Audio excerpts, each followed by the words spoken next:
whatever's going to help him be the best version of him, and whatever's going to help them, keep him at that version for a longer time is best.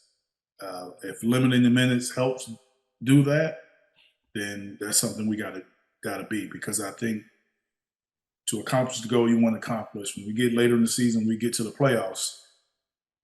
I don't think minutes can be an issue. So let's get to that point where, because we're going to need him to be the best that he can be, as dominant as he can be, and he could be looking at 37 to 38, not 40 minutes a game in the playoffs. It could come to that.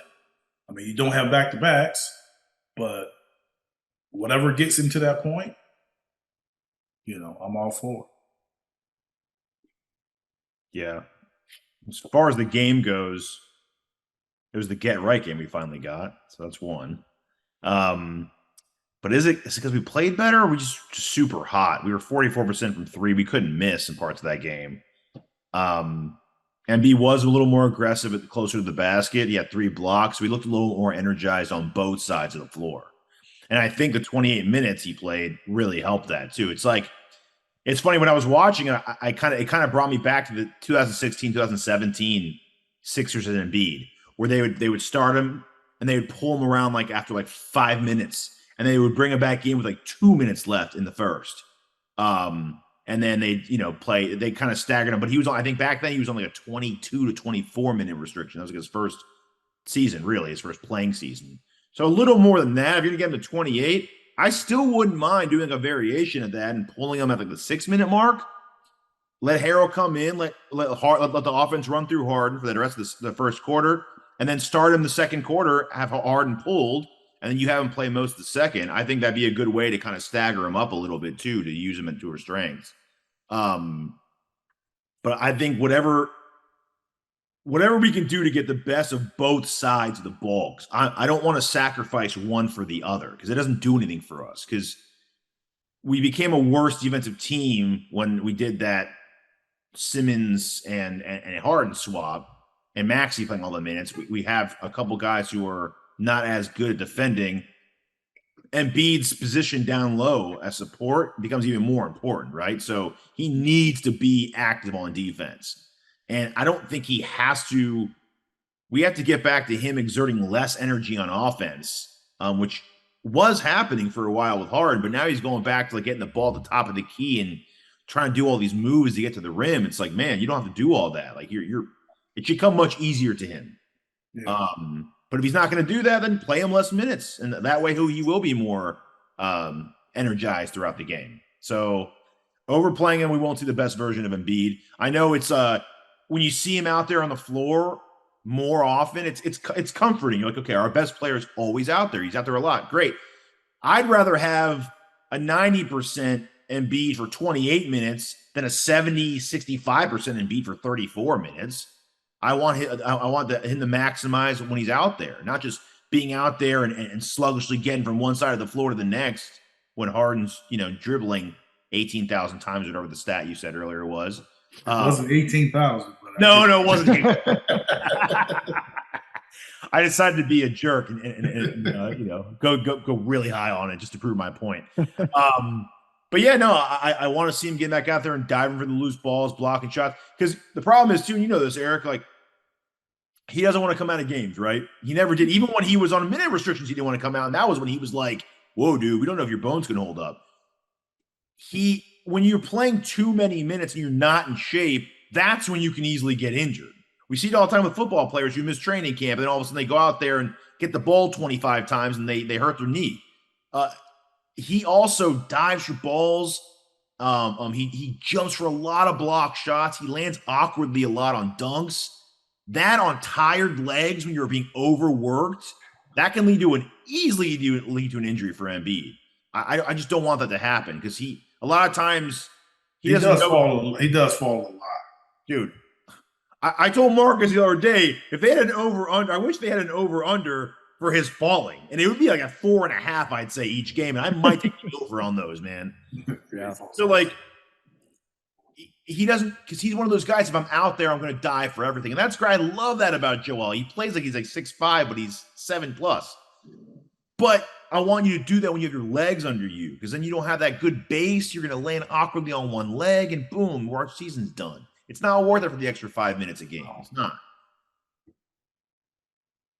During that Spurs game, during the telecast, I think Kate Scott said that he worked with the person on learning how to fall properly. And they said that's why he's doing it more so this year, because he's practicing how to fall properly. I mean, like, you should do that during practice. So why you got to do it during the game? She said that for real? Yeah. Real comment? Landing and landing on dunks, which I do agree with, because even I don't always have the volume. I don't always have the volume up when I'm watching, so I don't remember hearing that. Yeah. Interesting. Even when he dunks, because he lands on the wrong foot sometimes. Like even in the end of the game, that dunk he had. Like, why would you practice falling? I think it's falling and landing. It's both, yeah. Like he'd been working with this person all throughout the off season too. To practice falling and landing. Yeah. So he's not like, he's not like trying to land on certain parts of his body. I forgot what the reason was behind. So that's what I'm saying. When we say landing, are we talking about just landing on his feet? Yes. Okay. I get it now. That's what I'm saying. That's why I kept asking. Like, I'm thinking, is he still practice landing on the floor, on his body? I'm like, what do you mean? Well, it was that too, because I think she mentioned like trying to catch yourself with your hands when you're going to the ground instead of, and kind of falling in a proper way, instead of trying to, like, put your hands down, trying to catch yourself where you could hurt your. Aren't we taught like not to land on your wrists and your hands? Like, that's like 101 of how to fall. Yeah. He puts himself in a lot of awkward positions, Eric. I'm just asking. Like, he's out there playing. It looks like he's out there playing Twister sometimes, dude. All right. I mean, look, he falls a lot. A lot of it, he falls to the point where it almost looks like he's floppy. Yeah. Well, because it's happening so much. A lot of other teams' fans would say that without the almost part. They think he flops all the time. So other people think he flops? Oh, man. Other fans, they call him the flop king, dude. Got it. Well, Boston, it looks that way. It looks that way because he's bigger than everybody. So if you're bigger than everybody, and then but you're falling the most. I mean, I get why people would say it, but I'm just saying, like, I don't know. Maybe it's it could be his balance, or or maybe he just drawing. I think he's just saying, trying if to you're the biggest, and you're. I don't know. He's about Shaq's size or close to Shaq. I don't remember Shaq like falling very often. That's who I got to compare him to because of his size. I know they play different. They do play different. Or Akeem. I don't remember Akeem. Yeah, I mean, they played none of the real bigs that really, but they do play different. Mm-hmm. They weren't on the perimeter like he is, and doing a lot of fadeaways and step backs and all that stuff. So Euro stepping. But it does take a lot of energy to fall. Yeah. And get back up. And you're behind the defense and hustle back. That does take more energy than just shooting and landing and running down. Mm-hmm. I also think I would assume they probably worked with him on when to try to catch yourself and when to just let yourself kind of like go and slide back. Because if you're landing awkwardly, you try to not fall, you can almost get injured that way too. So they're probably just saying, you know what? There's certain times, don't try to catch yourself, because that's when you could hurt your knee. Just glide and fall down. So what you're saying is we have a falling issue and landing issue.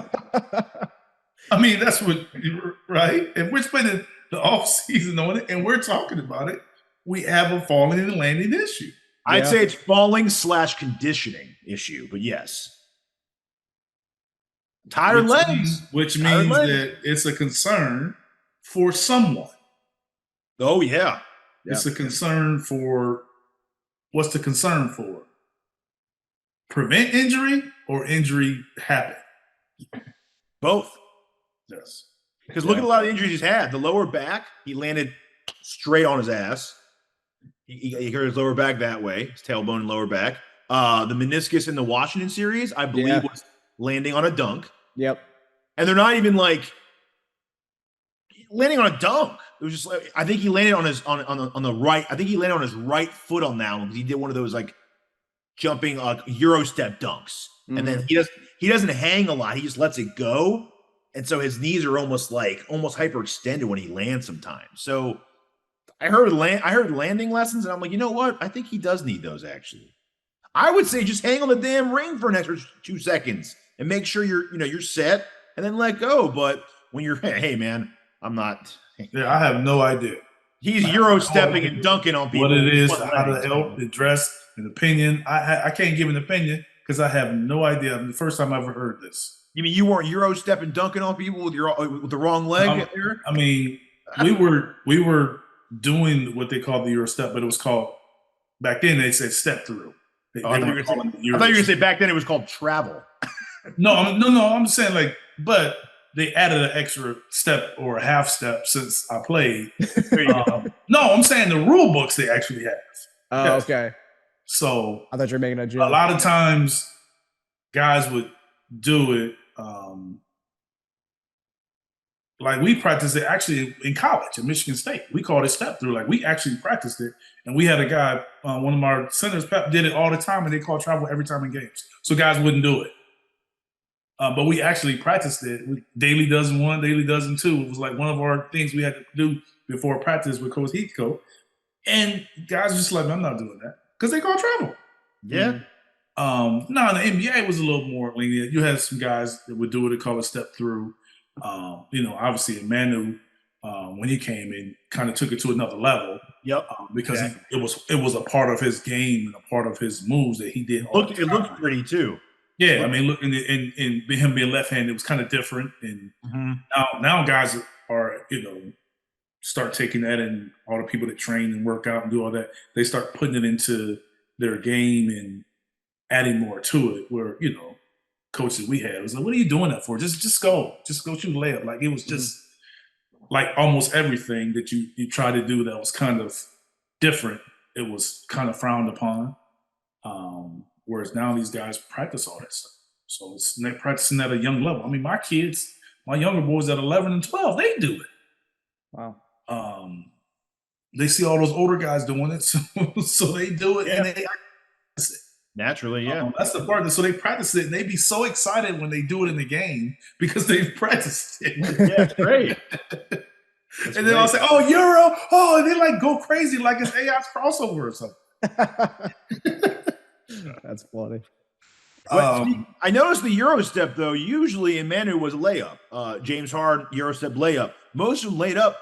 Only the really, really skilled, huge guys like Giannis and Embiid make it a habit of Euro step dunking. Like wrong leg. That's size. I mean, they're so much bigger and they got the length that they can make it a dunk. Mm-hmm. A lot of the smaller guys are making it exactly, but layup, floater, or whatever it is, because of their size and how much ground you can cover. So it kind of depends on the size for that. And you got to be careful the way you land on those. So landing lessons. Here we are, full circle. Yeah, I get it. All right, whatever helps him be the best he can be. Whatever helps him fall gracefully. The new age of sports. You got Mahomes practicing different arm angles. You got Embiid practicing different landing angles. New age, man. Sounds like Embiid should take up ballet. Yeah, be lighter on his feet. Yeah. There's some they say some receivers like that do that in the offseason. They do. Oh, absolutely. I mean, I was kind of joking, but he's taking landing gracefully lessons. I mean, it's kind of the same thing, Yeah, I wonder who he's doing that with. She didn't really go into the details on who the person was, but one was like a stunt man or something. I looked up on LinkedIn. There are landing specialists. No, get out of here. I'm totally kidding. I'm totally kidding. Oh. Yeah. But see, both you guys believe that. Both you guys believe that because it is. Yeah. It can be. It is figuring all that out. Yeah, I can't help you with that.